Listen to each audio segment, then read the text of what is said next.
ইসলাম এই পৃথিবীতে একদম সৃষ্টির শুরু থেকে রয়েছে। এই ইসলাম একদম এই পৃথিবীর সৃষ্টির শুরু থেকে রয়েছে। পৃথিবীর একদম আদম আলাইহিস সালাম থেকে শুরু করে যত নবী রাসূল এসেছেন সবাই যে ধর্ম পালন করেছিলেন সেটা ছিল ইসলাম, আল্লাহ সুবহানাহু ওয়া তাআলার কাছে আত্মসমর্পণ করা। তাবিজ রাসূলুল্লাহ সাল্লাল্লাহু আলাইহি ওয়াসাল্লাম একেবারে ক্লিয়ার কাট বলেছেন তাবিজ শিরক। আপনি যে ওষুধ খাচ্ছেন তো এই ওষুধের উপর তাওয়াক্কুল হয়ে গেল না। আমাদের প্রতিদিন 5 ওয়াক্ত ফরজ সালাত আদায় করতে হয়। আপনি যদি প্রতিদিন 5 থেকে 8 ঘন্টা পর্যন্ত ঘুমান, হুদ 12 নম্বর সূরা, ইউসুফ 13 নম্বর সূরা, রদ 14 নম্বর সূরা, ইব্রাহিম, মোবাইলে ঘন্টার পর ঘন্টা গার্লফ্রেন্ড বয়ফ্রেন্ড কিংবা প্রিয় মানুষদের সাথে কথা বলতে পারি। 5 बहनें हैं जिनको शहादा लेना है, अगर आप पांचों का साथ में करा दें। যাদের সাথে বিবাহ হারাম এবং যাদের সাথে দেখা দেওয়া জায়েজ, তাকে মানতে হবে সর্বশেষ এবং চূড়ান্ত নবী মুহাম্মদ সাল্লাল্লাহু আলাইহি সাল্লামকে এবং সর্বশেষ এবং চূড়ান্ত আসমানি কিতাব পবিত্র কোরআনকে।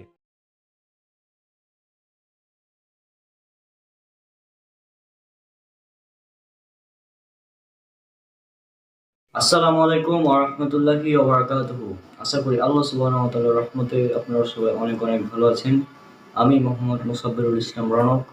আপনারা সবাই জানেন বর্তমানে ফেসবুকে, ইউটিউবে বিভিন্ন জায়গায় একটি বিষয় নিয়ে প্রচুর লেখালেখি, ভিডিও আপলোড ইত্যাদি চলছে। সেটা হচ্ছে তাবিজ।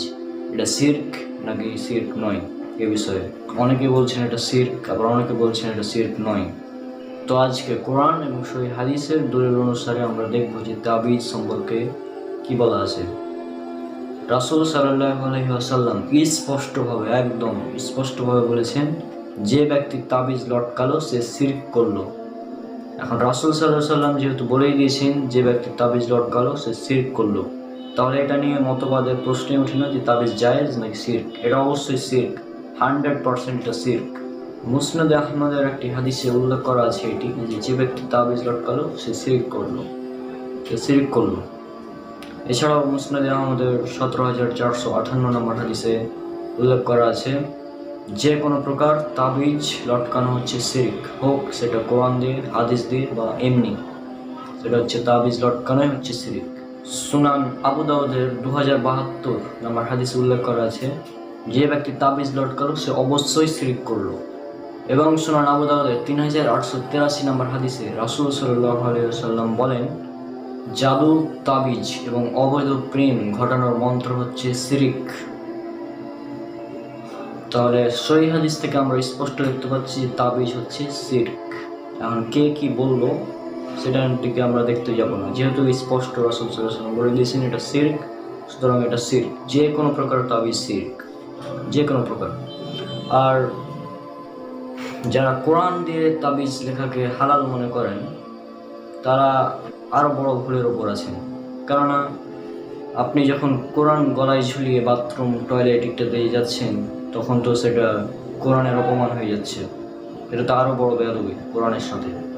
সুতরাং তাবিজ এটা শিরক, এখানে কোনো কথা চলবে না মানুষের। তাবিজ শিরক, রাসূল সাল্লাল্লাহু আলাইহি ওয়াসাল্লাম বলেছেন শিরক, তাহলে এটা শিরক। এখন কে কি বললো আমরা সেটা দেখবো না।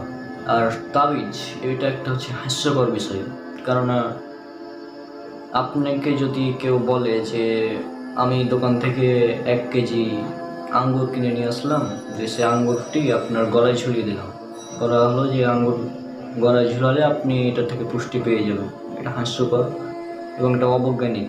তাবিজ একটু অবৈজ্ঞানিক এবং হাস্যকর বিষয়। এবং আমি পার্সোনালি তাবিজকে পছন্দ করি না, প্রচণ্ড রকমের ঘৃণা করি তাবিজকে। তারপর মনে করেন আপনি অসুস্থ, কোনো ডাক্তার আপনাকে ওষুধ দিল এবং সে ওষুধটি আপনি না খেয়ে কী করলেন, সে ওষুধটি আপনি গলায় ঝুলিয়ে দিলেন। এটা একটা হাস্যকর যেমন বিষয়, ঠিক তেমনই আল্লাহ পবিত্র কোরআনে বলছেন কোরআনকে পড়তে বলেছেন, এই কোরআন পড়ো, কিন্তু আপনি সেটা না করে গলায় ঝুলিয়ে দিচ্ছেন। এটা তো হাস্যকর বিষয়, হাস্যকর এবং আল্লাহর বিধানের সাথে ফাজলামি। সুতরাং তাবিজ হচ্ছে শিরক, এবং যে কেউ কি বললো সেটা আমরা দেখবো না। রাসূল সাল্লাল্লাহু আলাইহি ওয়াসাল্লাম বলেছেন তাবিজ শিরক, মানে তাবিজ শিরক। এখন এখন কে কি বললো সেটা আমরা দেখবো না। আর তাবিজ এটা লটকালে কি হয়, যে ব্যক্তি তাবিজ লটকায় সে মনে করে যে তাবিজ তাকে বিপদ আপদ থেকে রক্ষা করবে। সে এটা মনে করে যে তাবিজ বিপদ আপদ থেকে রক্ষা করবে। সে এটা মনে করে না যে আল্লাহ তাকে বিপদ আপদ থেকে রক্ষা করবে। সে এটা মনে করে যে তাবিজই তাকে বিপদ আপদ থেকে রক্ষা করছে। কারণ আপনি যখন কোনো তাবিজ কেউ পরে আছে, আপনি যখন তার তাবিজ ছিঁড়তে যাবেন, তখন সে বলবে যে তাবিজ ছিঁড়লে আমার ক্ষতি হয়ে যাবে। অর্থাৎ তার বিশ্বাসই হচ্ছে এটা যে তাবিজ যদি ছিঁড়ে ফেলা হয় তাহলে সে মারা যাবে বা তার ক্ষতি হবে, কিছু হবে। কিন্তু রাসূল সাল্লাল্লাহু আলাইহি সাল্লাম তাবিজকে শিরক বলেছেন এবং সাহাবীরা তাবিজ দেখলেই ছিঁড়ে ফেলতেন। কারো গলায় তাবিজ দেখলেই ছিঁড়ে ফেলতেন। তাহলে এটা কিভাবে জায়েজ হতে পারে? আমার মাথায় ঢুকে না এটা। যারা এটাকে জায়েজ বলেন তারা অনেক বড় একটা ভুলের ওপর আছেন এবং আশা করি আপনারা এই ভুল থেকে বের হয়ে আসবেন। আল্লাহ আপনাদের হেদায়েত দিক। এবং আরো একটি বিষয়, শিরক এটা হচ্ছে সবচেয়ে বড় পাপ। শিরকের চেয়ে বড় পাপ এই পৃথিবীতে আর নেই। শিরক হচ্ছে এমন এক পাপ, আল্লাহ সুবহানাহু ওয়া তাআলা চাইলে যে কোনো গুনাহ ক্ষমা করে দিতে পারেন, কিন্তু তিনি শিরকের গুনাহ ক্ষমা করবেন না। এটা উল্লেখ করা হচ্ছে সূরা নিসা, সূরা নম্বর 4, আয়াত নম্বর 48 এবং আয়াত নম্বর 116। আর শিরক করা অবস্থায় যদি কেউ মারা যায় তাহলে সে জাহান্নামী, চিরস্থায়ী জাহান্নামী হয়ে যাবে যদি সে বড় শিরক করা অবস্থায় মারা যায়। এটা উল্লেখ করা আছে সূরা মাইদা, সূরা নম্বর 5, আয়াত নম্বর 72। তাছাড়া শিরক করলে আপনার পূর্বের যত আমল আছে সেগুলো বাতিল হয়ে যায়। সুতরাং শিরক থেকে সাবধান থাকার চেষ্টা করবেন। আর তাবিজ, এই আধুনিক যুগে আবার আপনি 2021 সালে এসে তাবিজ ঝুলিয়ে বেড়াবেন, মানুষ তো আপনাকে দেখেই হাসাহাসি করবে, কারণ এটা হচ্ছে অবৈজ্ঞানিক একটা বিষয়। আর তাবিজ লটকালে কি হয়, তাবিজে মনে করেন কয়েকটা কোরআনের আয়াত থাকে, তো আপনি তাবিজ কেন লটকাবেন? আপনি একটা পেন ড্রাইভ নেন, সে পেন ড্রাইভে সম্পূর্ণ কোরআন লোড করে নেন, হাদিসগুলো সবগুলো লোড করে নেন, বিভিন্ন শায়েখদের ওয়াজ লোড করে নেন, দিয়ে গলায় ঝুলিয়ে বেড়ান, তাহলে তো হয় আধুনিক তাবিজ, তাই না? যেটা এটাও হাস্যকর, কিন্তু এ থেকে বোঝা যায় যে তাবিজ এটা আমাদের কিছু করতে পারে না এবং তাবিজ হচ্ছে সম্পূর্ণ শিরক, সম্পূর্ণ কুফরি। আর কেউ যদি এটা বিশ্বাস করে যে তাবিজই তাকে বিপদ থেকে রক্ষা করে, তাবিজ ছিঁড়তে গেলে যদি সে বলে যে তাবিজ ছিঁড়লে আমার ক্ষতি হয়ে যাবে, তাহলে বুঝতে হবে সে শিরক করা অবস্থায় আছে, শিরকে লিপ্ত আছে। এটা বুঝে নিতে হবে। তাবিজ একটা ভয়াবহ একটা শিরক, ভয়াবহ শিরক। তো আশা করি আপনারা তাবিজ থেকে বের হয়ে আসবেন এবং তাবিজ ছেড়ে ঝাড়ফুঁক করেন। ঝাড়ফুঁক করার অনুমতি তো রাসূল সাল্লাল্লাহু আলাইহি ওয়াসাল্লাম দিয়েছেন। সূরা ফালাক, সূরা নাস নাজিল করা হয়েছে ঝাড়ফুঁকের জন্য, এবং হাদিসে বর্ণিত দোয়াগুলো পড়ে যদি ফুঁকেন তাহলে তো হয়। এটা তো সুন্নাহ পদ্ধতি। এই তাবিজ যখন ঢুকেছে সমাজে তখন এই সুন্নাহ সমাজ থেকে উঠে গেছে। তো এটা এক প্রকার বিদআতও বলতে পারেন এবং এটা হচ্ছে শিরক। তাবিজ নিয়ে অনেকেই অনেক ধরনের মতামত দিচ্ছে, তবে আমার পার্সোনাল মতামত হচ্ছে এটা হচ্ছে শিরক। কারণ রাসূল সাল্লাল্লাহু আলাইহি ওয়াসাল্লাম বলেছেন যে ব্যক্তি তাবিজ লটকালো সে শিরক করলো। যেহেতু রাসূল সাল্লাল্লাহু আলাইহি ওয়াসাল্লাম এখানে স্পষ্টভাবে বলে দিয়েছেন তাবিজ শিরক, সেহেতু তাবিজ শিরক, আর কোনো কথা হবে না। এবং আমার একজন প্রিয় শায়েখ ডক্টর খন্দকার আব্দুল্লাহ জাহাঙ্গীর রাহিমাহুল্লাহ স্যার, আমরা তার একটা ভিডিও দেখে আসি তিনি কি বলছেন তাবিজ সম্পর্কে।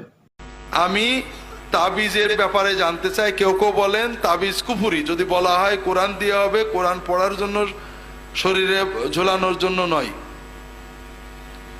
জি, তাবিজ রাসূলুল্লাহ সাল্লাল্লাহু আলাইহি ওয়াসাল্লাম একেবারে ক্লিয়ার কাট বলেছেন তাবিজ শিরিক, তাবিজ শিরিক, তাবিজ শিরিক।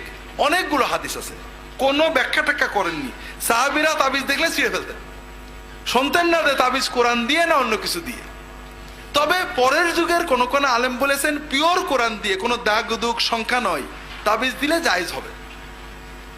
তবে আমাদের বুঝতে হবে হাদিসে রাসূলুল্লাহ বারবার শিরিক বলেছেন, সাহাবীরা শিরিক বলেছেন, ছিঁড়ে ফেলেছেন। ইব্রাহিম নাখঈ বলছেন সাহাবায়ে কেরামগণ তাবিজ কোরআনেরই হোক আর অন্য কিছু হোক এটাকে অপছন্দ করতেন। সুন্নত হলো দোয়া, দোয়া নিজে পড়বেন, কাউকে দিয়ে ফু দিয়ে নেবেন, পানি পড়ে নেবেন, তেল পড়ে নেবেন, এগুলো সমস্যা নেই। আর এগুলো উত্তম। এর সাথে আপনার কোরআনের আয়াত শোনা হয়, দোয়া শোনা হয়, পড়া হয়, এতে রোহানি বাড়ে। আর তাবিজ হলে এইটা হয় না, তাবিজ আছে আমি অন্যায় আকাম সব করে বেড়াই। এই জন্য সুন্নতটার উপরে থাকা উচিত, তাবিজ আমাদের বর্জন করা উচিত। তো আমরা দেখতে পাচ্ছি যে তিনি এখানে বললেন যে তাবিজ হচ্ছে শিরক, এবং রাসূল সাল্লাল্লাহু আলাইহি ওয়াসাল্লাম স্পষ্টভাবে বলে দিয়েছেন যে তাবিজ শিরক, তাবিজ শিরক। এবং এই আজকের এই ভিডিওর মধ্যে আমি অনেকবারই বলেছি তাবিজ শিরক, তাবিজ শিরক। রাসূল সাল্লাল্লাহু আলাইহি ওয়াসাল্লামও বলেছেন তাবিজ শিরক, সুতরাং তাবিজ শিরক। এখন আপনার ইচ্ছা, আপনি এটা কি মনে করবেন, এটা আপনার পুরোপুরি ব্যক্তিগত ব্যাপার। রাসূল সাল্লাল্লাহু আলাইহি ওয়াসাল্লাম বলে দিয়েছেন তাবিজ শিরক, সুতরাং শিরক। আমি আর অন্য কিছু দেখবো না।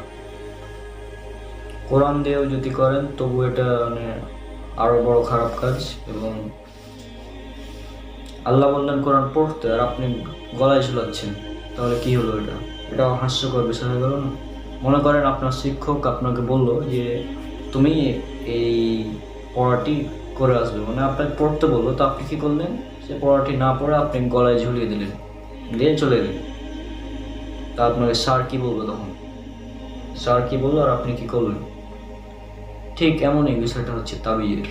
তাবিজ অবৈজ্ঞানিক একটি বিষয়, হাস্যকর বিষয়, এবং এটি শিরক, তাবিজ শিরক। সো আজকের ভিডিও পর্যন্তই। আশা করি আপনারা তাবিজ সম্পর্কে কিছুটা ধারণা পেয়েছেন। আসসালামু আলাইকুম ওয়া রাহমাতুল্লাহি ওয়া বারাকাতুহু।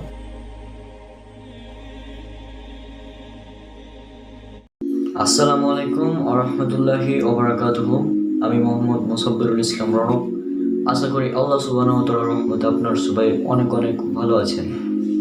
আজকে আমার কাছে একটি প্রশ্ন এসেছে, এবং সেই প্রশ্নটা হচ্ছে এমন যে ঝাড়ফুঁক সম্পর্কে। ঝাড়ফুঁক তো জায়েজ, কিন্তু আপনি যখন কোনো পানিতে ফু দিয়ে সেই পানি পান করছেন, তাহলে কি এটা পানির উপর তাওয়াক্কুল হয়ে যাচ্ছে না? এটা কি তাহলে শিরক হয়ে যাচ্ছে না? এই প্রশ্নটি আমার কাছে এসেছে আজ। তো এই প্রশ্নের উত্তরে সর্বপ্রথম আমি বলতে চাই যে আপনি যে বললেন পানি পড়া জায়েজ নয়, না, পানি পড়লে পানিতে ফু দিয়ে সেটা যদি আপনি খান তাহলে তো পানির উপর তাওয়াক্কুল হয়ে গেল, এটা তো শিরক হয়ে গেল। এটা আপনার কথা। তাহলে আমি আপনাকে বলি, আপনি তো ওষুধ খান, যখন আপনার অসুখ হয় তখন আপনি ওষুধ খান কিনা? তাহলে আমি যদি এখন বলি আপনি যে ওষুধ খাচ্ছেন, তো এই ওষুধের উপর তাওয়াক্কুল হয়ে গেল না? তাহলে তো এটাও শিরক হয়ে যাবে আপনার কথা অনুযায়ী। আসলে আপনি যেটা বলতে চেয়েছেন এটা হচ্ছে ঝাড়ফুঁক। এই ঝাড়ফুঁককে রাসূল সাল্লাল্লাহু আলাইহি ওয়াসাল্লাম জায়েজ বলেছেন। তাবিজ ব্যবহার করা শিরক, এতে কোনো কম্প্রোমাইজ নাই, এটা শিরক। কোরআন দিয়ে হলেও শিরক, হাদিস দিয়ে হলেও এটা শিরক। তাবিজ শিরকই হবে। কিন্তু আমরা যেটাকে রুকিয়া বলি, অর্থাৎ ঝাড়ফুঁক, এটাকে রাসূল সাল্লাল্লাহু আলাইহি ওয়াসাল্লাম জায়েজ করেছেন। বুখারী মুসলিম এর একটি হাদিসে উল্লেখ করা হয়েছে, আয়েশা রাদিয়াল্লাহু আনহা থেকে বর্ণিত, রাসূল সাল্লাল্লাহু আলাইহি ওয়াসাল্লাম আমাদেরকে বদনজর এবং কুফল দূর করণার্থে ঝাড়ফুঁক করতে নির্দেশ দিয়েছেন। ঝাড়ফুঁক করতে নির্দেশ দিয়েছেন, এটা স্পষ্ট সহিহ হাদিস। এবং এছাড়াও ঝাড়ফুঁক সম্পর্কে অনেক হাদিসে উল্লেখ করা হয়েছে। ঝাড়ফুঁককে রাসূল সাল্লাল্লাহু আলাইহি ওয়াসাল্লাম জায়েজ করেছেন। এখন আপনি যদি বলেন এটা শিরক, তাহলে সেটা আপনার সমস্যা। আসলে আপনি যেমন ওষুধের উপর যেমন কেউ তাওয়াক্কুল করে না, ওষুধ খাওয়ার আগে সে এটা মনে করে যে আমি এই ওষুধ খেলে আল্লাহ আমাকে এই ওষুধের ওসিলায় সুস্থ করে দেবেন। ঠিক তেমনই পানি পড়া খাওয়ার ক্ষেত্রেও যদি আমরা পানি পড়া খাই, তাহলে এই পানি পড়া খাওয়ার ওসিলায় আল্লাহ আমাকে সুস্থ করে দেবেন। এটাই হচ্ছে চিকিৎসা। এই চিকিৎসাকে যদি আপনি শিরক বানিয়ে দেন, তাহলে সেটা আপনার ব্যর্থতা। তাহলে ওষুধ খাওয়া যেমন, পানি পড়া খাওয়া ঠিক তেমনই। তবে হ্যাঁ, যদি তাবিজ ব্যবহার করেন, এটা হচ্ছে শিরক। তাবিজ ব্যবহার করা শিরক, এতে সবাই একমত, এতে কেউ আর দ্বিমত নাই। তাবিজ ব্যবহার করা শিরক। তো আশা করি উত্তরটি পেয়েছেন, এবং এই বিষয় নিয়ে আপনারা যেন আর ঝামেলায় না পড়েন, সেই জন্য আজকে এই ভিডিওটি বানানো। দোয়া, কোরআন এবং হাদিসে বর্ণিত দোয়া পড়ে ঝাড়ফুঁক করা হচ্ছে বৈধ। এবং যদি অন্য কোনো শিরকি ব্যাপার থাকে, তাহলে সেটা হবে শিরক। এটা সাবধান থাকা উচিত। আপনি পানি পড়া খাবেন, ঠিক আছে, তবে সেটা যেন কোরআন এবং সহিহ হাদিসের দোয়া অনুযায়ী হয়। ঠিক আছে, কোরআন এবং সহিহ হাদিস যদি পড়েন তাহলে আপনি অনেকগুলা এই সম্পর্কে হাদিস পেয়ে যাবেন এবং দোয়াগুলো পেয়ে যাবেন। তাহলে শেষ কথা আমি বলতে চাই, ওষুধ খাওয়া যেমন চিকিৎসা, ঠিক তেমনই ঝাড়ফুঁক করাও একটি চিকিৎসা। এবং এই ঝাড়ফুঁক করতে গিয়ে পানিতে ফু দিয়ে সেই পানি পড়া খাওয়া, এটা হচ্ছে বৈধ, জায়েজ। রাসূল সাল্লাল্লাহু আলাইহি ওয়াসাল্লাম এটাকে জায়েজ বলেছেন। তবে রাসূল সাল্লাল্লাহু আলাইহি ওয়াসাল্লাম তাবিজ ব্যবহার করাকে শিরক বলেছেন। শিরক, তাবিজ হচ্ছে শিরক। এটা নিয়ে সাবধান থাকবেন। আশা করি আজকের উত্তরটি পেয়েছেন। আশা করি আজকের ভিডিওটি আপনাদের ভালো লেগেছে, এবং এরকম যদি আরও কোনো প্রশ্ন থেকে থাকে তাহলে আমাকে করতে পারেন। আমাকে মেসেঞ্জারে নক দিতে পারেন এই আইডিতে। আসসালামু আলাইকুম ওয়া রাহমাতুল্লাহি ওয়া বারাকাতুহু। আশা করি আল্লাহ সুবহানাহু ওয়া তাআলার রহমতে আপনারা সবাই অনেক অনেক ভালো আছেন। আজকে যে কথাগুলো বলবো সে কথাগুলো হয়তো আপনারা আগে কোথাও শুনেছেন বা শুনেননি। আপনারা কি কখনো এভাবে ভেবে দেখেছেন? আমাদের প্রতিদিন 5 ওয়াক্ত ফরজ সালাত আদায় করতে হয়। এই 5 ওয়াক্ত ফরজ সালাতের মধ্যে ফজর হচ্ছে 2 রাকাত, জোহর 4 রাকাত, আসর 4 রাকাত, মাগরিব 3 রাকাত এবং এশা 4 রাকাত, মোট 17 রাকাত। অর্থাৎ আমাদের প্রতিদিন 17 রাকাত ফরজ সালাত আদায় করতে হয়। আমরা যদি 1 বছরে হিসাব করি এই 17 রাকাত ফরজ নামাজকে, তাহলে সেটা হবে 6205 রাকাত। আর 5 ওয়াক্তকে যদি আমরা বছরে হিসাব করি তাহলে সেটা হবে 1825 ওয়াক্ত। অর্থাৎ আপনাকে এবং আমাকে প্রতি বছর 1825 বার নামাজ পড়ার জন্য ডাকা হয়, আজান দেওয়া হয় মসজিদে। কিন্তু আপনি বা আমি কয়বার এই ডাকে সাড়া দিয়েছি? নিজেকে প্রশ্ন করুন। ফজর 2 রাকাত ফরজ নামাজ, এই জন্য একবার আজান দেওয়া হয়। এবং যদি আমরা ফজরের 2 রাকাতকে বছরে হিসাব করি তাহলে সেটা হবে 730 রাকাত। 730 রাকাত, 2 রাকাত করে তাহলে সেটা 730 রাকাত নামাজ হয়। এই 730-এর মধ্যে আপনি মোট কত রাকাত পড়েছেন? ফজরের নামাজ আপনি বছরে কয়দিন পড়েন? অনেকে আছে যারা 4 ওয়াক্ত নামাজ পড়ে। আমি এমন অনেককে চিনি যারা 4 ওয়াক্ত নামাজ পড়ে, 5 ওয়াক্ত পড়ে না। তো আপনি নিজেকে প্রশ্ন করুন যে প্রতিদিন যদি ফজরের নামাজ না পড়েন তাহলে আপনি 1 বছরে 730 রাকাত নামাজ পড়ছেন না। 365 ওয়াক্ত ফজর নামাজ আপনি ফজরের নামাজ মিস করছেন। বাকি যারা হয়তো পড়ছেন সেটা আপনার ব্যাপার, কিন্তু উচিত হলো 5 ওয়াক্ত ফরজ নামাজ পড়া। 5 ওয়াক্ত ফরজ এবং 17 রাকাত ফরজ নামাজটা পড়া আমাদের প্রত্যেকের জন্য ফরজ। রাসূল সাল্লাল্লাহু আলাইহি ওয়াসাল্লাম বলেন, কিয়ামতের দিন সর্বপ্রথম সালাতের হিসাব নেওয়া হবে। যার সালাত ঠিক থাকবে, সালাতের হিসাব ঠিক থাকবে, যথাযথভাবে সালাত আদায় করেছে, সে মুক্তি পেয়ে যাবে। আর যার সালাতের হিসাব ঠিক থাকবে না সে ক্ষতিগ্রস্তদের অন্তর্ভুক্ত হবে। হাদিসটি উল্লেখ করা আছে সুনান নাসাইর 465 থেকে 468 নম্বর পর্যন্ত। তাহলে একবার চিন্তা করুন, এই প্রতি বছর যদি 1 বছরের হিসাবে আপনি 6205 রাকাত নামাজ মিস করছেন। আর যারা জুম্মার নামাজ পড়ছেন সপ্তাহে, আমাদের সপ্তাহে 1 সপ্তাহে মোট 35 ওয়াক্ত নামাজ, তার মধ্যে আপনি মাত্র 1 ওয়াক্ত পড়ছেন, বাকি 34 ওয়াক্তের কোনো খোঁজ খবর নাই। নিজেকে প্রশ্ন করুন একবার যে কি করছেন আসলে। দুনিয়ার জীবনটা আখিরাতের জীবনের তুলনায় কিচ্ছু না, জিরোর চাইতে যদি কম কিছু হয় তাহলে সেটা। আর এই সামান্য দুনিয়ার জীবনের জন্য আপনি আপনার সালাত বা নামাজকে মিস করে দিচ্ছেন। তো আমাদের সবার উচিত 5 ওয়াক্ত ফরজ সালাত, অন্তত ফরজ যেগুলো 17 রাকাত সেগুলো আদায় করুন। সুন্নাত নফলের কথা বাদে দিলাম, আপনি শুধু ফরজটাকে আদায় করার চেষ্টা করুন, তারপর ইনশাআল্লাহ ধীরে ধীরে সুন্নাত এবং নফল নামাজও আদায় হবে। তবে ফরজ যে 5 ওয়াক্ত সেটা আগে অভ্যাস করুন। ও দয়া করে আপনারা আল্লাহর জন্য 5 ওয়াক্ত ফরজ নামাজ সঠিকভাবে আদায় করুন এবং 17 রাকাত অন্তত পড়ুন। সুন্নাত নফলের কথা এখন বলছি না, অন্তত 17 রাকাত যেটা ফরজ সেটা অন্তত আদায় করুন। 5 ওয়াক্ত নামাজ যথাসময়ে আদায় করুন, ইনশাআল্লাহ আল্লাহ তাআলা আপনাদের ক্ষমা করবেন, আমাদেরও ক্ষমা করবেন।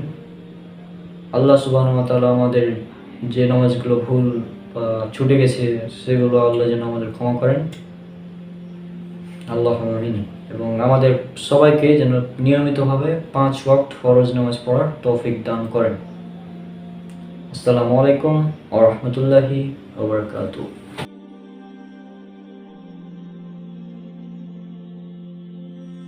আসসালামু আলাইকুম ওয়া রাহমাতুল্লাহি ওয়া বারাকাতুহু। আশা করি আল্লাহ সুবহানাহু ওয়া তাআলার রহমতে আপনারা সবাই অনেক অনেক ভালো আছেন। আমাদের জীবনে যদি ধরি 80 বছর, মোট যদি ধরি 80 বছর, তাহলে আপনি যদি প্রতিদিন 5 থেকে 8 ঘন্টা পর্যন্ত ঘুমান, তাহলে আপনি ঘুমিয়ে ঘুমিয়েই 25 বছর কাটিয়ে দিচ্ছেন। ঘুমিয়েই আপনি 25 বছর সময় কাটিয়ে দিচ্ছেন। এটা তো গেল 25 বছর। এরপর লেখাপড়া করতে করতে আরও ধরেন আপনি জীবনের আরও 25 বছর কাটিয়ে দিচ্ছে, 50 বছর গেল।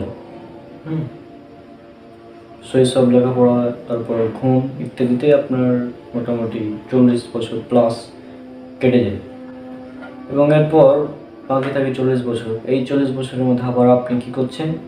আপনি প্রতিদিন ফেসবুকে যেয়ে 3-4 ঘন্টা ধরে বিভিন্ন মানুষের নামে গীবত করে বেড়াচ্ছেন, যে অমুক খারাপ, ওর আকীদা ঠিক নেই, ওই খারাপ, তারপর ওর এই কাজটা ভুল ইত্যাদি আপনি করে বেড়াচ্ছেন। যে কী করছেন? আপনি আপনার একটা বেশিরভাগ সময় আপনি অন্যকে নিয়ে চিন্তা করছেন, আপনি অন্যকে নিয়ে বেশি চিন্তা করছেন, গীবত করছেন অন্যের। গীবত করতে করতে আপনি আপনার জীবনের প্রায় 10 বছর সময় আপনি গীবতই করছেন মানুষের।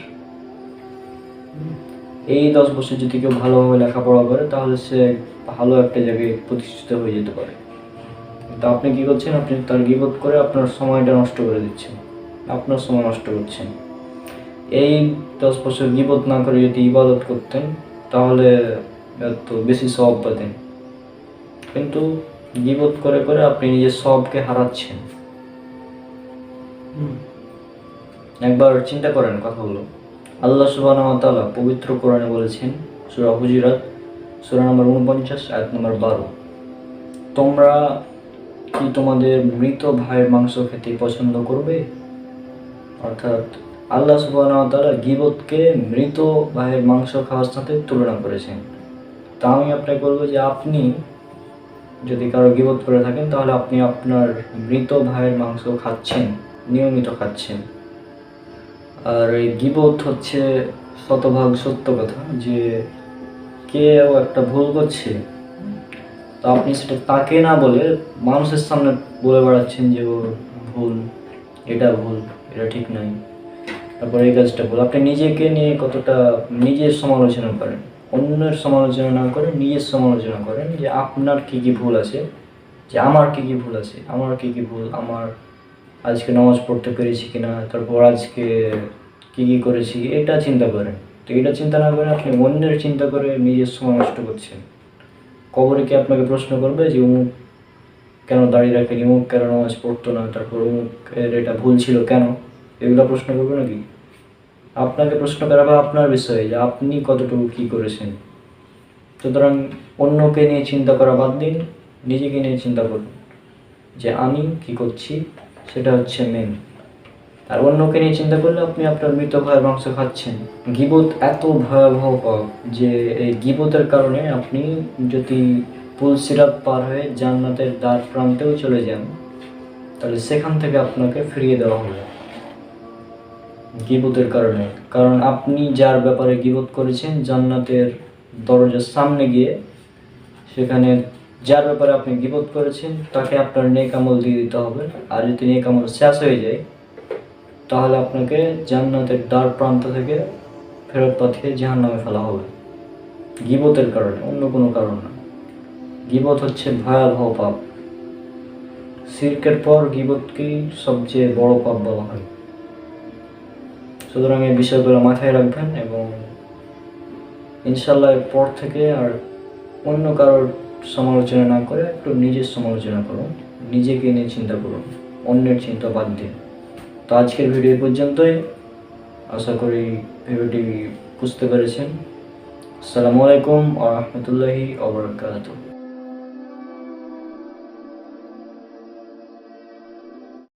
আসসালামু আলাইকুম ওয়া রাহমাতুল্লাহি ওয়া বারাকাতুহু। আশা করি আল্লাহ সুবহানাহু ওয়া তাআলার রহমতে আপনারা সবাই অনেক অনেক ভালো আছেন। আমি মোহাম্মদ মুসাব্বিরুল ইসলাম রনক এবং আজকে একটি অন্যরকম বিষয় নিয়ে কথা বলবো। এটা হচ্ছে আমি এখন চোখ বন্ধ করে পবিত্র কোরআনের 114টা সূরার নাম বলবো এবং আপনারা সেটা দেখুন।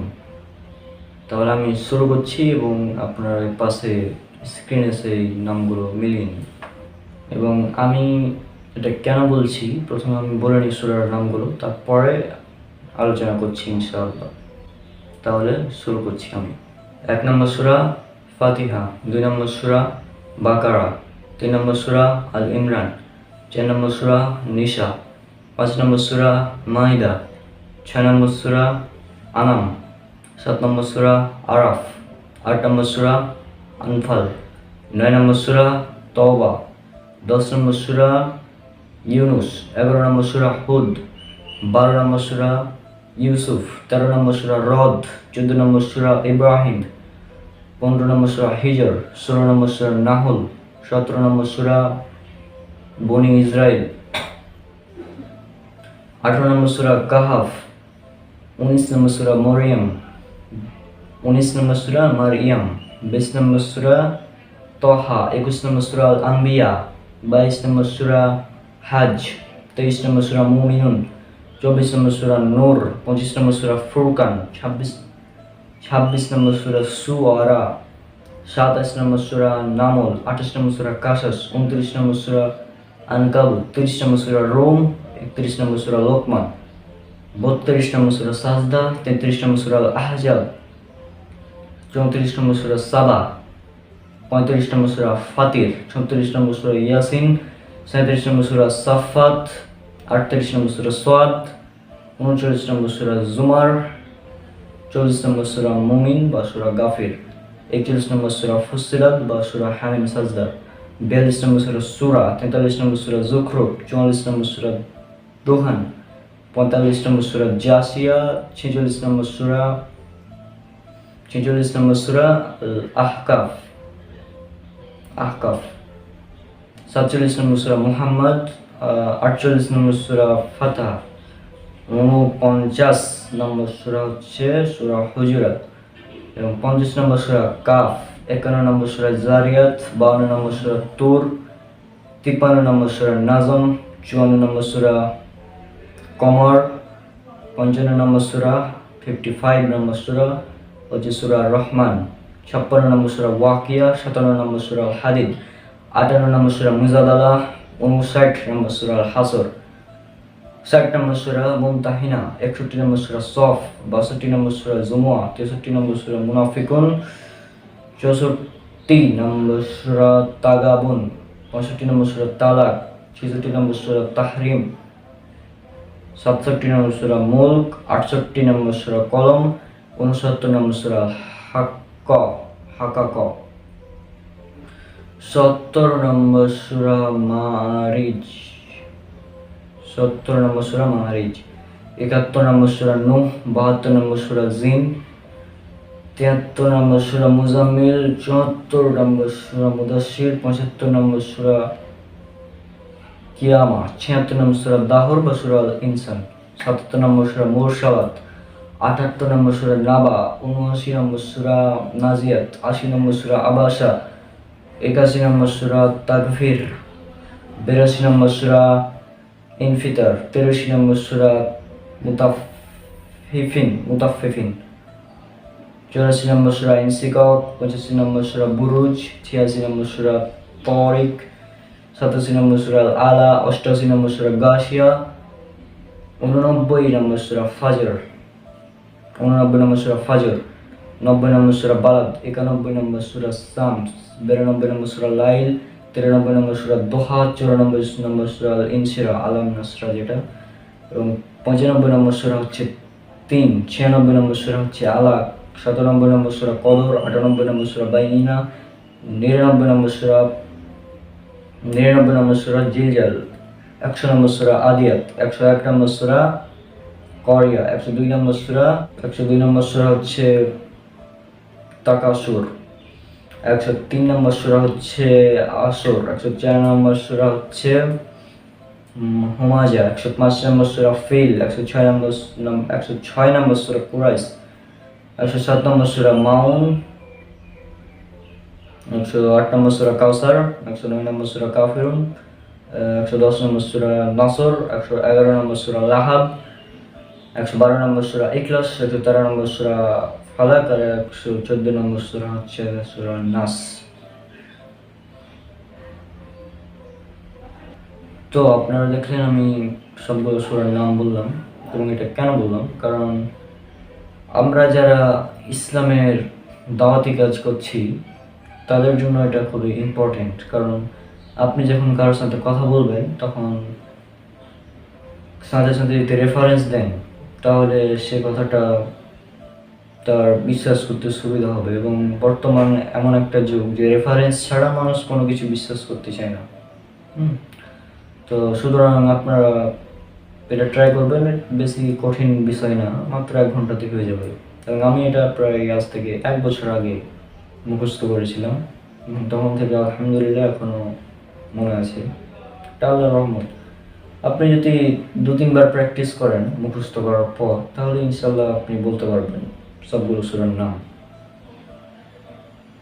যেমন মনে করেন আপনি কাউকে দাওয়াত দিতে গেলেন, তখন বললেন যে আল্লাহ সুবহানাহু ওয়া তাআলা বলেছেন তোমরা সত্যের সাথে মিথ্যাকে মিশ্রিত করো না এবং জানা সত্ত্বেও সত্য গোপন করো না, এটা উল্লেখ করা আছে।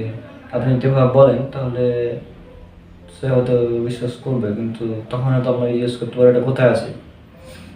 তখন আপনি সেটা বলতে পারবেন না। তখন যদি আপনার রেফারেন্সটা মুখস্থ থাকে তখন আপনি বলবেন আল্লাহ সুবহানাহু ওয়া তাআলা বলেছেন সূরা বাকারা সূরা নম্বর 2 আয়াত নম্বর 42, তোমরা সত্যকে মিথ্যার সাথে মিশ্রিত করো না এবং জানা সত্ত্বেও সত্য গোপন করো না। আপনি যখন এই কথাটা বলবেন তখন এই কথাটার ওজন অনেক বেশি হবে এবং বিশ্বাসযোগ্য হবে এবং জানতে সুবিধা হবে তার।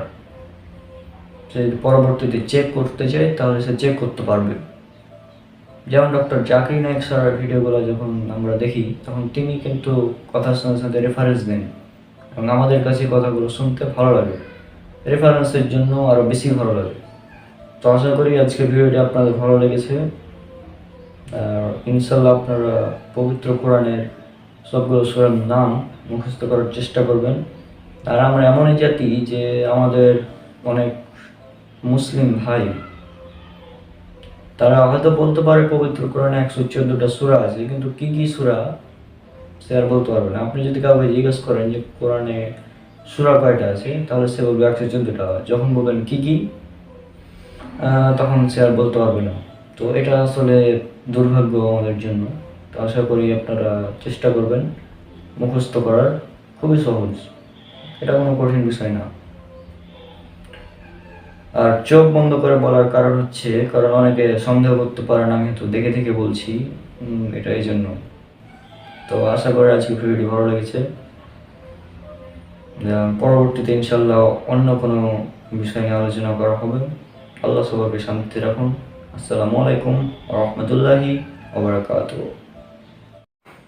আমরা ঘন্টার পর ঘন্টা নাটক, সিনেমা, টিভি, মুভি ইত্যাদি দেখে কাটিয়ে দিতে পারি, কিন্তু 10টা মিনিট মনোযোগ সহকারে সালাত আদায় করতে পারি না। আমরা ঘন্টার পর ঘন্টা গান শুনতে পারি, কিন্তু 10টা মিনিট কোরআন তেলাওয়াত শুনতে পারি না। আমরা মোবাইলে ঘন্টার পর ঘন্টা গার্লফ্রেন্ড, বয়ফ্রেন্ড কিংবা প্রিয় মানুষদের সাথে কথা বলতে পারি, কিন্তু 10টা মিনিট সালাতের মাধ্যমে আল্লাহর সাথে কথা বলতে পারি না। আমরা ঘন্টার পর ঘন্টা ফ্রি ফায়ার, পাবজি, গেমিং কিংবা ফেসবুকিং ইত্যাদি নিয়ে পড়ে থাকতে পারি, কিন্তু 10টা মিনিট আল্লাহর জিকির করতে পারি না। আমরা ঘন্টার পর ঘন্টা বিভিন্ন উপন্যাস, গল্প, নাটক, বই ইত্যাদি পড়ে সময় কাটিয়ে দিতে পারি, কিন্তু 10টা মিনিট কোরআন তেলাওয়াত করতে পারি না। আমরা ঘন্টার পর ঘন্টা সায়েন্স কিংবা বিভিন্ন বুক ইত্যাদি নিয়ে রিসার্চ করতে পারি, কিন্তু 10টা মিনিট কোরআন হাদিস নিয়ে রিসার্চ করতে পারি না। আমরা ঘন্টার পর ঘন্টা মানুষকে নিয়ে সমালোচনা করতে পারি, কিন্তু 5টা মিনিট নিজের সমালোচনা করি না। আমরা রাত 3টার সময় আমাদের প্রিয় ফুটবল কিংবা ক্রিকেট দলের খেলা উপভোগ করতে পারি, কিন্তু এ রাত 3টায় আমরা তাহাজ্জুদের সালাত আদায় করতে পারি। অথচ আল্লাহ সুবহানাহু ওয়া তাআলা এই সময় বলতে থাকেন, কে আছে এমন যে আমার কাছে ক্ষমা চাও, ক্ষমা করে দেব। জীবনের অনেকগুলো বসন্ত পার করে ফেললাম, কিন্তু দুঃখজনক হলেও সত্য, আমার বয়স আজ ততগুলো সূরাও আমার মুখস্থ নেই। লাইক যাদের বয়স 20, তারা আজকে 20টা সূরাও বলতে পারে না। আমরা বিভিন্ন সেলিব্রিটি, ফুটবল খেলোয়াড়, ক্রিকেট খেলোয়াড় ইত্যাদিদের তাদের ফলো করে তাদের মতো চুলের কাটিং করতে পারি, কিন্তু রাসূল সাল্লাল্লাহু আলাইহি সাল্লামকে ফলো করে তাকে ভালোবেসে আমরা দাঁড়িয়ে রাখতে পারি না। আমরা শত শত গান মুখস্থ রাখতে পারি, কিন্তু 10টা সূরা মুখস্থ রাখতে পারি না। আমরা শত শত নায়ক নায়িকাদের নাম, বিভিন্ন সেলিব্রিটিদের নাম, ফুটবল খেলোয়াড়, ক্রিকেট খেলোয়াড়দের নাম মনে রাখতে পারি, কিন্তু আমরা 25 জন নবী রাসূল কিংবা 25 জন সাহাবীদের নাম মনে রাখতে পারি না। আমরা আমাদের গার্লফ্রেন্ড, বয়ফ্রেন্ড কিংবা প্রিয় মানুষকে ভালোবেসে তাদের জন্য জীবন দিয়ে দিতে পারি, কিন্তু আল্লাহকে ভালোবেসে, আল্লাহ রাসূল সাল্লাল্লাহু আলাইহি সাল্লামকে ভালোবেসে তাদের দেওয়া নিয়ম নীতি মানতে আমরা পারি না। আসলে বাস্তবতা হলো, আমরা আসলে দুনিয়ার মধ্যে ডুবে আছি। আমরা আসলে আখিরাত, আল্লাহ সুবহানাহু ওয়া তাআলা ইত্যাদিতে আসলে শুধু মুখে বলি যে আমরা এগুলো বিশ্বাস করি, কিন্তু আসলে আমরা এগুলো মানতে রাজি না। আমরা এগুলো আসলে মানি না।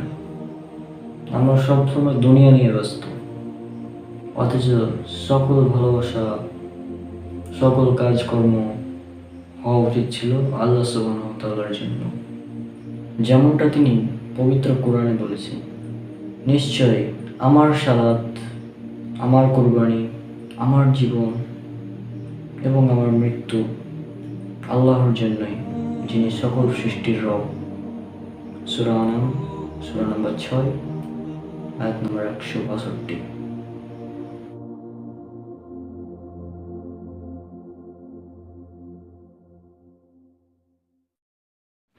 আসসালামু আলাইকুম ওয়া রাহমাতুল্লাহি ওয়া বারাকাতুহু।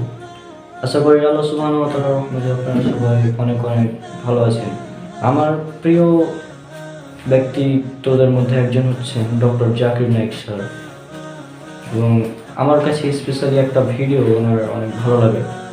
যেগুলো বেশি ভালো লাগে সেগুলো এইভাবে ইনশাল্লাহ আমরা পরবর্তীতে নিয়ে আসবো। তো আজকে একটা ভিডিও শেয়ার করবো যে একসাথে ডক্টর জাকির নায়েক স্যারের কাছে একসাথে 15 জন অমুসলিম ইসলাম গ্রহণ করেছেন।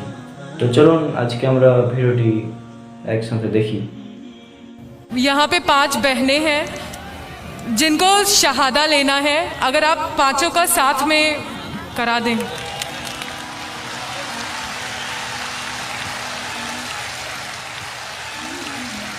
मैं जो नहीं चाहता हूँ वो अल्लाह ताला कर रहा है। मुझे किसी ने कहा कल कि शहादा इतने हो रहे, क्यों ना आप ऐलान करो कि एक साथ में दो तो वक्त बचेगा और लोग आएंगे। मैंने कहा मैं पब्लिक में नहीं कहना चाहता हूँ, लेकिन माशाअल्लाह लोग को पता है कि वक्त कम है, तो पांचों बहनें साथ में माइक के नज़दीक आ गए। मैं सिर्फ ये पूछना चाहता हूँ पांचों बहनों से, क्या कोई भी आप पे ज़बरदस्ती कर रहा है इस्लाम कबूल करने के लिए? कोई आप पे दबाव डाल रहा है इस्लाम कबूल करने के लिए? आप मानते हैं कि खुदा एक है? हाँ। और अल्लाह के अलावा कोई माबूद नहीं? हाँ। आप मानते हैं कि मोहम्मद सल्लल्लाहु अलैहि वसल्लम आखिरी पैगंबर है? मैं सिर्फ ये पूछना चाहता हूँ कि बारी बारी एक बहन अपना नाम कहे, अभी आपका नाम क्या और कौन से मजहब से ताल्लुक रखते, उसके बाद मैं साथ में कलमा पढ़ाऊंगा आपको। मेरा नाम कुसुम पाटिल है, मैं इस्लाम कबूल करना चाहती हूँ। दूसरी बहन अपना नाम फरमा सकती है?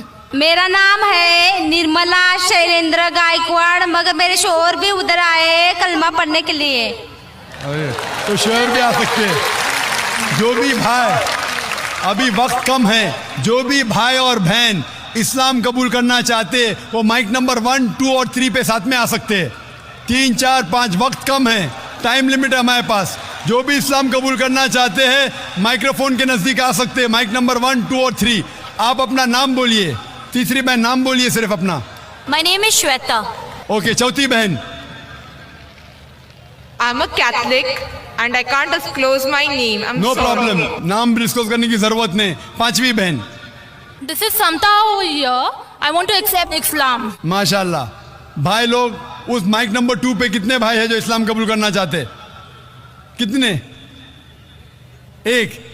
इस माइक्रोफोन पे 1, 2, 3, 4, 5, 6, 8, 1 और 5, 14।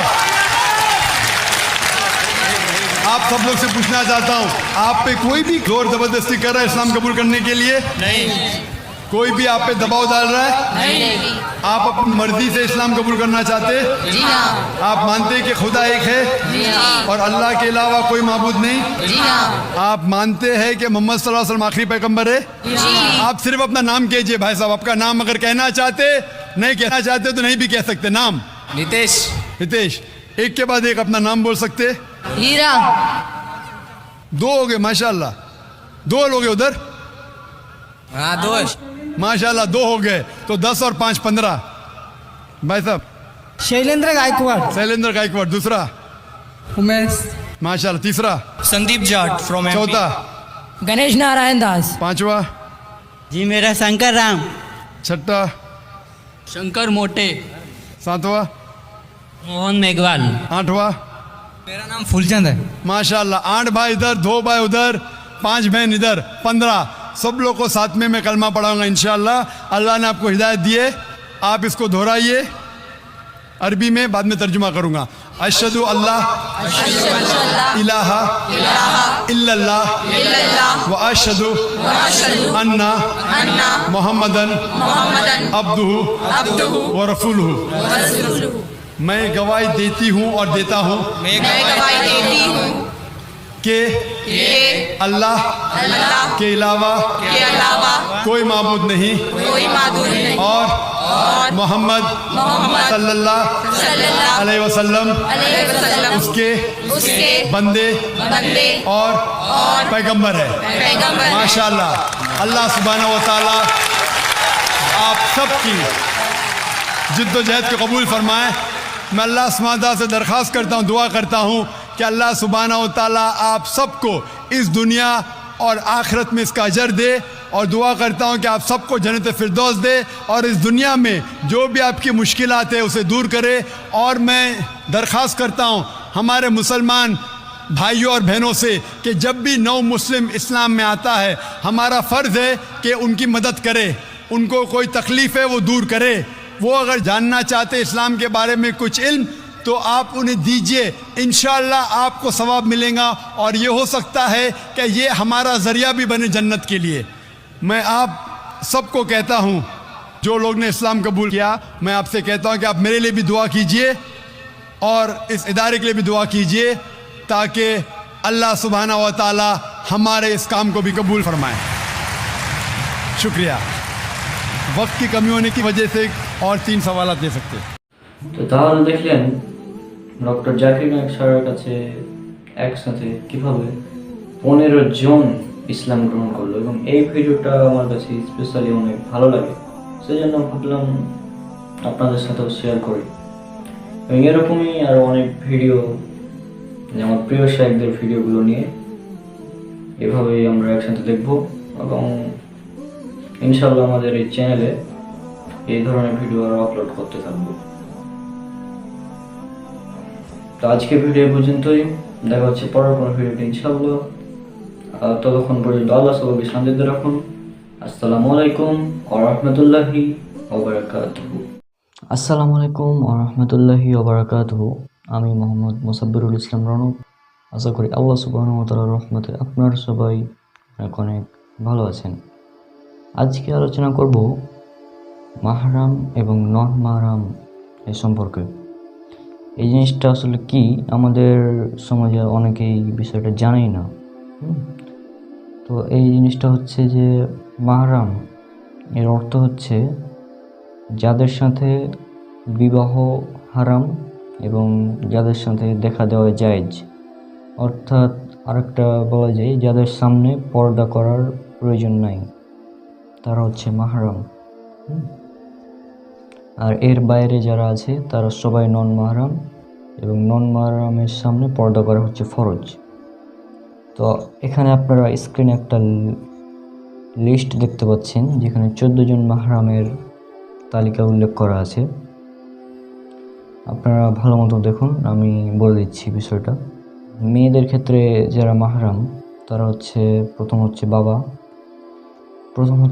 বাবা, তারপর হচ্ছে চাচা, তারপর হচ্ছে মামা, তারপর শ্বশুর, তারপর দুধ পিতা, তারপর ভাই, তারপর দাদা, তারপর নানা, তারপর নাতি, তারপর আছে আপনার দুধ ভাই, তারপর আছে ছেলে, তারপর ভাইয়ের ছেলে, বোনের ছেলে, এবং তারপর আছে মেয়ের জামাই।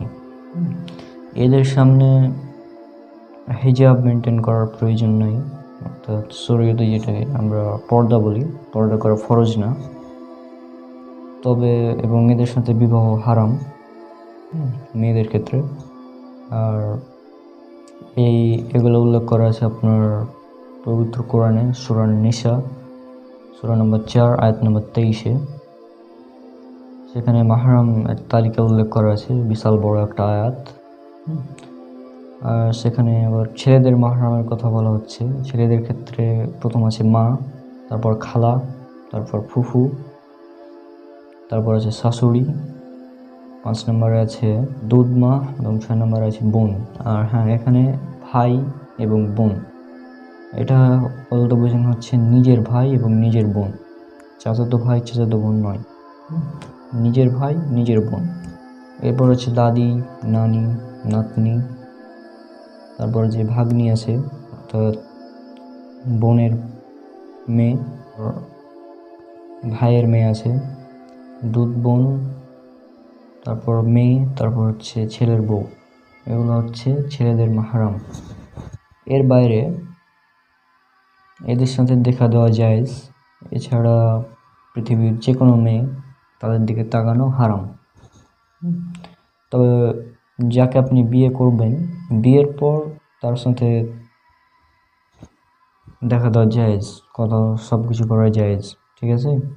কিন্তু বিয়ের আগে আপনি কোনো মেয়ের দিকে তাকাতেও পারবেন না।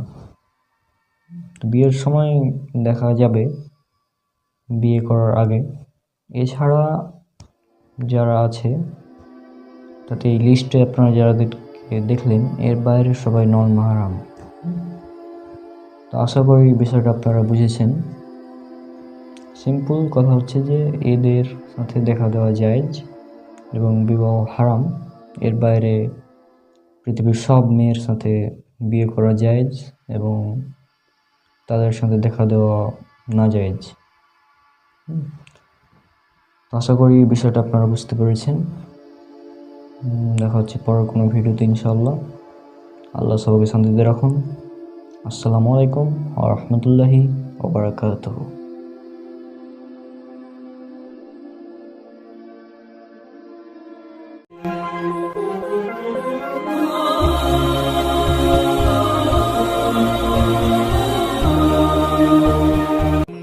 আসসালামু আলাইকুম ওয়া রাহমাতুল্লাহি ওয়া বারাকাতুহু। আমি মোহাম্মদ মুসাব্বিরুল ইসলাম রনক। আশা করি আল্লাহ সুবহানাহু ওয়া তাআলার রহমতে আপনারা সবাই অনেক অনেক ভালো আছেন। আমাদের পৃথিবীর দিকে যদি তাকাই তাহলে আমরা দেখতে পাই যে পৃথিবীতে অনেক ধর্ম, প্রায় 4,500-এরও বেশি ধর্ম। কিন্তু প্রশ্ন হলো এত ধর্ম কেন, কী জন্য এত ধর্ম, কারণটা কি?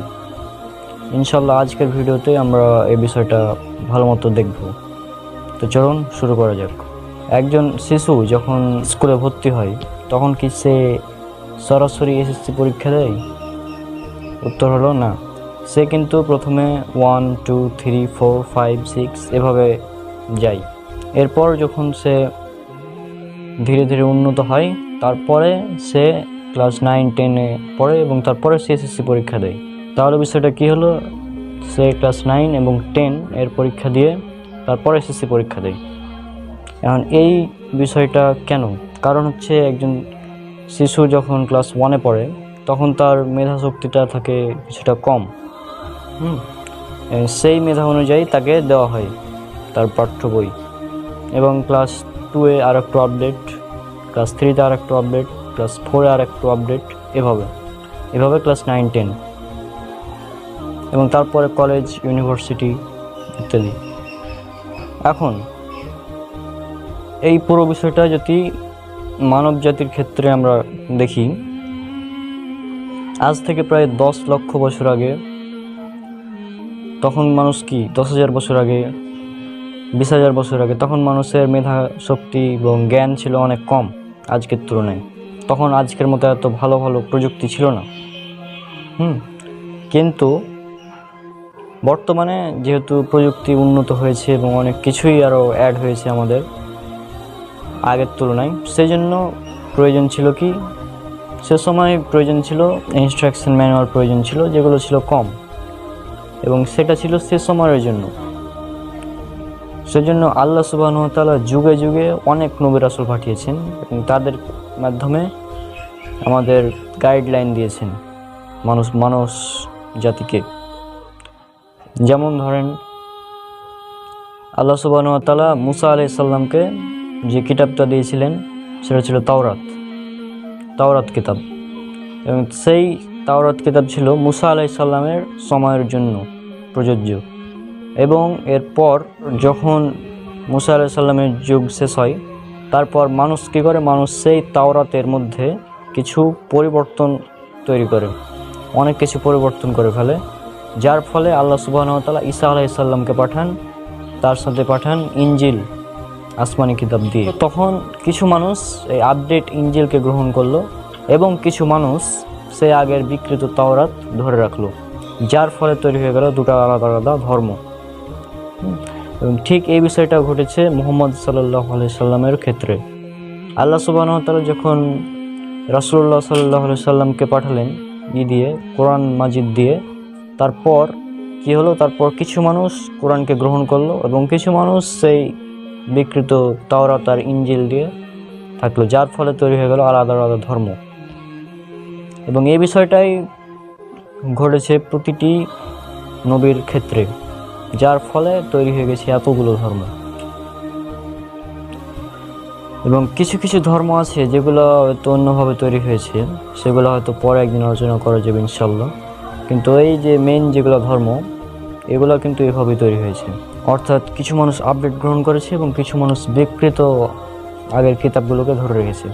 তাহলে বিষয়টা কি হলো, যে আল্লাহ সুবহানাহু ওয়া তাআলা যুগে যুগে আসমানি কিতাবকে আপডেট করেছেন তার আপডেট নবীর মাধ্যমে। যে কারণে কি হলো, যে কারণে যারা আগেরগুলোকে ধরে রাখলো তারা হয়ে গেল বাতিল ধর্ম, এবং যারা বর্তমান অর্থাৎ আপডেট ধর্মকে গ্রহণ করলো তারা ছিল সে সময়ের সঠিক ধর্ম অর্থাৎ ইসলাম। আল্লাহ সুবহানাহু ওয়া তাআলা পৃথিবীতে মাত্র একটাই ধর্ম পাঠিয়েছেন, সেটা হচ্ছে ইসলাম।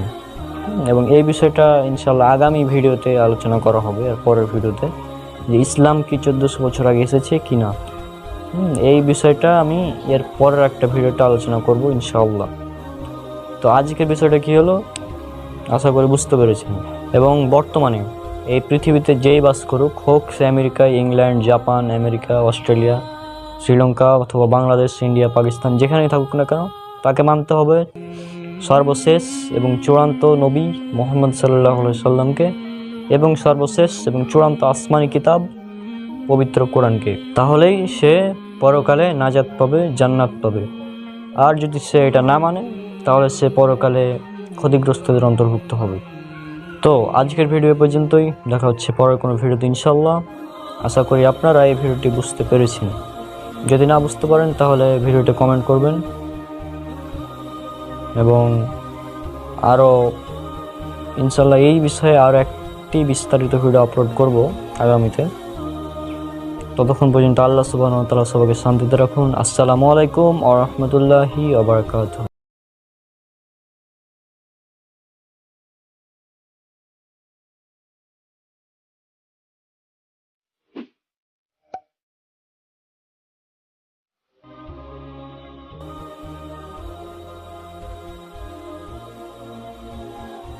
আসসালামু আলাইকুম ওয়া রাহমাতুল্লাহি ওয়া বারাকাতুহু। আমি মোহাম্মদ মুসাব্বিরুল ইসলাম রনক। আশা করি আল্লাহ সুবহানাহু ওয়া তাআলার রহমতে আপনারা সবাই অনেক অনেক ভালো আছেন। এর আগে একটি ভিডিওতে আমি বলেছিলাম, এর আগে যে ভিডিওটা ছিল সেটা ছিল যে পৃথিবীতে এত ধর্ম কেন। তো সেই ভিডিওতে আমি বলেছিলাম যে এরপরে আমি একটা ভিডিও বানাবো যেটাতে বলবো ইসলাম কি 1400 বছর আগে এসেছে কি না। আজকেই সেই ভিডিও, আজকের ভিডিওটাই প্রমাণ করে দেবো ইনশাআল্লাহ যে ইসলাম হলো এই পৃথিবীতে একদম সৃষ্টির শুরু থেকে রয়েছে এবং এটি হচ্ছে আল্লাহ সুবহানাহু ওয়া তাআলা কর্তৃক একমাত্র ধর্ম। পৃথিবীর প্রথম মানুষ যে ছিলেন, পৃথিবীর প্রথম মানুষ, তিনিও ওই ইসলাম পালন করতেন। আজকের ভিডিওটি সম্পূর্ণ দেখলে ইনশাআল্লাহ এই বিষয়টি ক্লিয়ার হয়ে যাবে। অনেক অমুসলিম রয়েছে যারা অভিযোগ করে ইসলাম তো মাত্র 1400 বছর আগে এসেছে। তাদের এটা অভিযোগ যে ইসলাম মাত্র 1400 বছর আগে এই পৃথিবীতে এসেছে। এখন এই বিষয়টা বোঝার আগে আপনাদের কিছু একটা উদাহরণ দিই, তাহলে বিষয়টা বুঝতে একদম ক্লিয়ার হবে ইনশাআল্লাহ। আপনারা সবাই আইফোন চিনেন, তাই না? আইফোন, এখন এই যে কিছুদিন আগে যেটা আইফোন আসলো লেটেস্ট আইফোন 13, তো এখন কোনো ব্যক্তি যদি বলে যে আইফোন মাত্র এই 2021 সালে কিছুদিন আগে এসেছে, সে যদি এটা বলে তাহলে বিষয়টা কেমন হবে? বিষয়টা হাস্যকর হবে না? কারণ আমরা জানি আইফোন সর্বপ্রথম লঞ্চ হয় 2007 সালে। এখন আপনি তাই যে ব্যক্তি আপনাকে বললো যে আইফোন মাত্র এই 2021 সালে এসেছে, তাকে আপনি কি বলবেন? তাকে আপনি বলবেন দেখুন ভাই, আপনার কোথাও একটা ভুল হচ্ছে। আসল কথাটা হলো আইফোনের লেটেস্ট ভার্সন, যেটা আইফোনের যেটা আপডেট ভার্সন একদম লেটেস্ট, সেটা এসেছে 2021 সালের সেপ্টেম্বর মাসে। কিন্তু আইফোন ছিল 2007 সাল থেকে, তাই না? এখন এই সেম বিষয়টাও আমরা ইসলামের ক্ষেত্রেও দেখব। তো আইফোনে কি কি থাকে? আইফোনের প্রথম মোবাইল যেটা, সেটা থেকে শুরু করে এই আইফোন 11, 12, 13, আইফোন 13 পর্যন্ত, এখন 13 পর্যন্ত যতগুলো আইফোনের ফোন এসেছে সবগুলোতেই কিছু বেসিক সেম। বেসিকের মধ্যে যেমন পিছনে অ্যাপেলের লোগো, এটা হচ্ছে বেসিক। এরপর এটা হচ্ছে সবগুলোতে আছে, অ্যাপেলের লোগোটা প্রতিটা আইফোনেই আছে, অ্যাপেলের লোগো। তারপরে ভিতরে আছে টাচ স্ক্রিন, তারপর ডায়ালার ইত্যাদি বিভিন্ন বেসিক যে বিষয়গুলো সেগুলো প্রত্যেকটা ফোনেই রয়েছে, প্রতিটা আইফোনেই রয়েছে। একদম সেই শুরুর আইফোন থেকেও এই আইফোন 13 পর্যন্ত প্রতিটা ফোনেই রয়েছে। তাহলে এখানে পার্থক্যটা কি এতগুলো আইফোনের মধ্যে? পার্থক্যটা হচ্ছে 2007 সালের আইফোন এবং 2021 সালের আইফোন, এর মধ্যে পার্থক্যটা হচ্ছে যে 2007 সালে যে আইফোনটা ছিল বা 2010 সালে, 11, 12, 13 সালে যে আইফোনটা ছিল সেটা ছিল সে সময়ের লেটেস্ট আইফোন। 2020 সালে ছিল আইফোন 12 প্রো ম্যাক্স, সেটা ছিল লেটেস্ট। এবং 2021 সালে এসে আইফোন 13, এটা হচ্ছে latest iPhone 13, iPhone 13 mini, iPhone 13 pro এবং আইফোন 13 প্রো ম্যাক্স। এই চারটা হচ্ছে আইফোনের 2021 সালে যে আসলো নতুন। তো এটা হচ্ছে 2021 সালের লেটেস্ট ভার্সন। কিন্তু 2020 সালে লেটেস্ট ছিল আইফোন 12, 2019 সালে ছিল আইফোন 11, 2018তে ছিল আইফোন 10, আইফোন এক্স যেটা ইত্যাদি। তো আইফোন এটা হচ্ছে যে সে সময় লেটেস্ট ছিল একটা, আগের আইফোনটা ছিল সে সময়ের জন্য লেটেস্ট। এবং এই আইফোন যেটা আসলো এটা হচ্ছে 2021 সালের জন্য লেটেস্ট আইফোন 13। এখন কোনো ব্যক্তি যদি বলে যে আইফোনই এসেছে 2021 সালে, তাহলে বিষয়টা হাস্যকর হবে। ঠিক এরকম বিষয়টাই হচ্ছে ইসলামের ক্ষেত্রেও। ইসলামের ক্ষেত্রে যদি আমরা দেখি, মুসা আলাইসাল্লাম, ঈসা আলাইসাল্লামের যুগে যখন মুসা আলাইসাল্লামের উপর যখন তাওরাত নাজিল হয়, তখন সে তাওরাত ছিল সে সময়ের আপডেট আসমানি কিতাব। এবং সে তাওরাত এবং মুসা আলাইসাল্লাম ছিলেন সে সময়ের আপডেট নবী, সে সময়ের, এবং সে সময়ের জন্য তিনি ছিলেন আপডেট নবী। এরপর যখন ঈসা আলাইসাল্লাম আসলেন তখন ঈসা আলাইসাল্লাম হলেন সে সময়ের আপডেট নবী এবং ইনজিল হলো সে সময়ের আপডেট আসমানি কিতাব।